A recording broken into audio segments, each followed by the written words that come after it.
రెడ్డిని ఒకటే అడుగుతున్నా, నీకు నిజంగా ఎన్టీ రామారావు గారి మీద ప్రేమ ఉందా? ఓట్ల కోసం తప్ప 2 ఏళ్ళు ఎన్టీ రామారావు ఎందుకో యాదికి రాలేదు. ఎన్టీ రామారావు గారి విషయంలో కాంగ్రెస్ పార్టీ చేసింది ఏందో తెలుసా మీకు?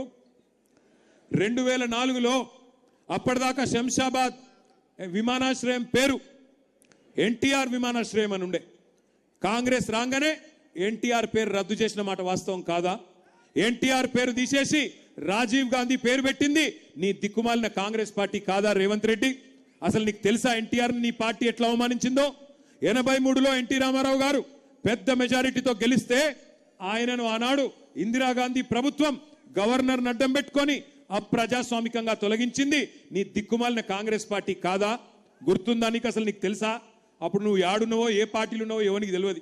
ఇవాళ ఈయనకు ఎన్టీ రామారావు గారి మీద తెగ ప్రేమ పొంగుతున్నది. ఒక్కసారి ఎన్టీ రామారావు గారి మీద రేవంత్ రెడ్డి ఏం మాట్లాడిండో ఒక్కసారి మీరు చూడాలని చెప్పి నేను కోరుతా ఉన్నా. 84లో ఎన్టీ రామారావు గారు తిరిగి ముఖ్యమంత్రి అయిన తర్వాత వారు ఏమనుకున్నారంటే, నేను దైవాంశ సంభూతుణ్ణి, కృష్ణుడిని నేనే, రాముడిని నేనే, ఇంద్రుడిని నేనే, చంద్రుడిని నేనే, అందరు కలిసి మీరు నా పాదాలకు మొదలిల్లండి అని చెప్పి ప్రజాస్వామ్య స్ఫూర్తికి విరుద్ధంగా. అర్థమైందా అసలు కథ?